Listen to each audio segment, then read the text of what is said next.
એક ગુજરાતી મૂવી આવી છે જલસો. હવે એ અ ફેમિલી ઇન્વિટેશન છે કે પછી ફેમિલી ઇરિટેશન એ આપણે આગળ જાણીએ.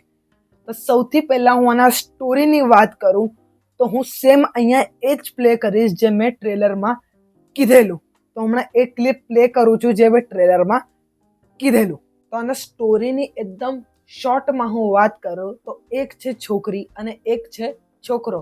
એકબીજા સાથે એ ભટકાય છે. પહેલાં થાય છે થોડી તું મેં અને પછી થઈ જાય છે પ્રેમ.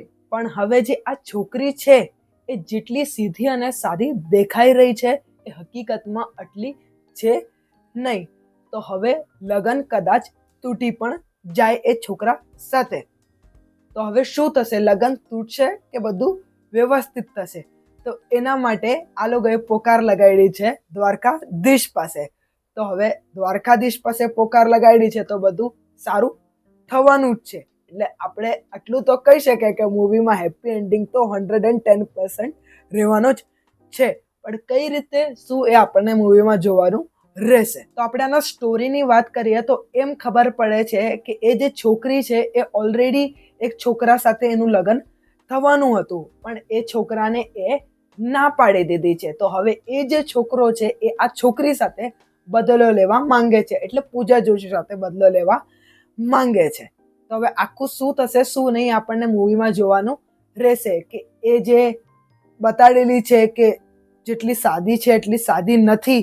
એ ખરેખર એટલી સાદી નથી કે એ છોકરાએ કરેલું કંઈ આ પ્રપંચ છે. તો તમે હમણાં જોયું હશે.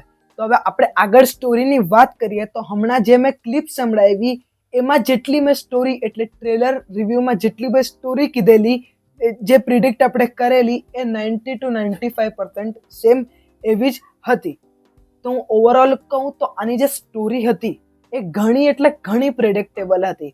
તમે 90-95% જેટલી સ્ટોરી પહેલાં જ પ્રિડિક્ટ કરી લો એટલે તમે કહી શકો કે સ્ટોરી આની ઘણી વીક હતી. તો આના આપણે ડિરેક્શન વગેરેની વાત કરીએ તો આનું ડિરેક્શન એમ જોવા જઈએ તો એવરેજ ટુ અબો એવરેજ છે. સ્ટોરી આટલી વીક હોવા છતાં પણ તમને મૂવી એ પ્રકારની બોર નથી કરતી કે પચતી જ નથી એવું નથી લાગતું. કારણ કે સ્ટોરી આની ઘણી વીક અને પ્રિડિક્ટેબલ હતી. તો એ હિસાબે આનું આપણે ડિરેક્શન છે એ એવરેજ ટુ અબો એવરેજ કહી શકીએ કે જે સ્ક્રીન પ્લે પણ છે એ એવરેજ ટુ અબો એવરેજ હતું. કારણ કે આવી અગર જો સ્ટોરી હોય તો તમને મૂવી વધારે પડતું બોર કરવા લાગે પણ આમાં એટલું આપણને બોર ફીલ નહોતું કરતું. અમુક જગ્યા સ્ક્રીન પ્લે એકદમ નીચે વયો જાય છે પણ પછી એ એવરેજ પેસ પર ચાલ્યા કરે છે. તમને બોર ફીલ નહીં થાય. હા, આમાં ઘણા બધા આપણને નેગેટિવ પોઈન્ટ પણ જોવા મળે છે પણ આપણે પહેલાં બીજીએમ વગેરેની વાત કરી લઈએ તો એ બીજીએમ વગેરે સારા છે એમ એવરેજ કહી શકીએ. ને સ્પેશિયલી જે વિલનના એન્ટ્રી પર બીજીએમ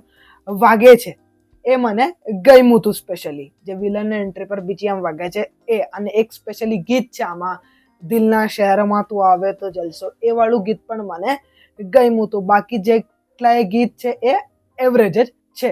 આની અગર જો સ્ટોરી વગેરે સારી હોત તો હજી મૂવી જોવાની મજા આવી હોત. આનો જે મેઇન નેગેટિવ પોઈન્ટ મને લાગ્યો એ છે કે આમની જે પરિવાર બતાડેલું એ એકદમ જ સંસ્કારી અને એકદમ જ સજ્જન ટાઈપ બતાડેલું પણ એ જ ઘરમાં એકદમ દારૂ વગેરેની વાત ખુલ્લે આમ ચાલુ છે અને બધા પી વગેરે પણ રહ્યા છે, સિગરેટ પીએ છે, દારૂ પીએ છે.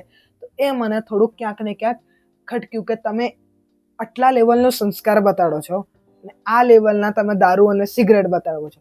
તો તમે એક તો સંસ્કાર નહોતા બતાવવા જતા આટલા કે ઘડી દ્વારકાધીશના નામ લઈ રહ્યા છો, દ્વારકાધીશની જય કરી રહ્યા છો કે પછી તમે સિગરેટ થોડુંક ઓછું બતાવો તો. હા, હું માનું છું કે તમે મોડર્ન બતાવવાની ટ્રાય કરી રહ્યા છો પણ ગુજરાતી મૂવીમાં આવું મોડર્ન જોવું ગમતું નથી, સ્પેશિયલી ગુજરાતી ઓડિયન્સોને. અને મૂવીમાં લોકેશન અગર જો મુંબઈ બતાડ્યું હોત તો પણ એકવાર સમજી શકાત પણ આમાં ગુજરાત બતાડેલું છે અને ગુજરાત તો ડ્રાય સ્ટેટ છે અને ઉપરથી એક મૂવીમાં આખું એક સેગમેન્ટ છે જે આપણે જોઈએ ને તો લાગે કે ટીવી સિરિયલ જોઈ રહ્યા એવી આખી ફિલિંગ આવે.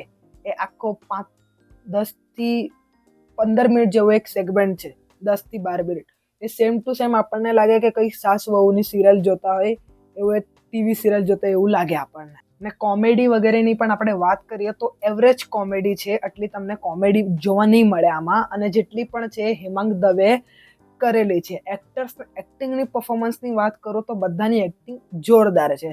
ભાવિનની, પૂજાની, હેમંગની, ધર્મેશ વ્યાસની, સોનાલી લીલા દેસાઈની બધાની જ જોરદાર એક્ટિંગ છે. અને ઉપરથી ભાવિન ભાનુશાલી અને પૂજા જોશીની તો કેમેસ્ટ્રી પણ આમાં સારી દેખાઈ રહી છે. અને આમાં જે વિલન બતાડેલા એમની પણ એક્ટિંગ સારી છે, મજા આવે છે જોવાની. એક્ટિંગમાં આપણને કોઈને એવો કંઈ પ્રોબ્લેમ નથી દેખાતો. તો ઓવરઓલ આ મૂવીની વાત કરું તો મને આ એક એવરેજ મૂવી લાગી. તો હું આને આપીશ 2.5 સ્ટાર 5માંથી. તો તમને કેવી લાગી મૂવી કમેન્ટમાં જણાવજો. તો આજના વિડીયોમાં આટલું જ. મળીએ આ બીજા વિડીયોમાં. જતા સબસ્ક્રાઈબ કરતા રહેજો. આવજો.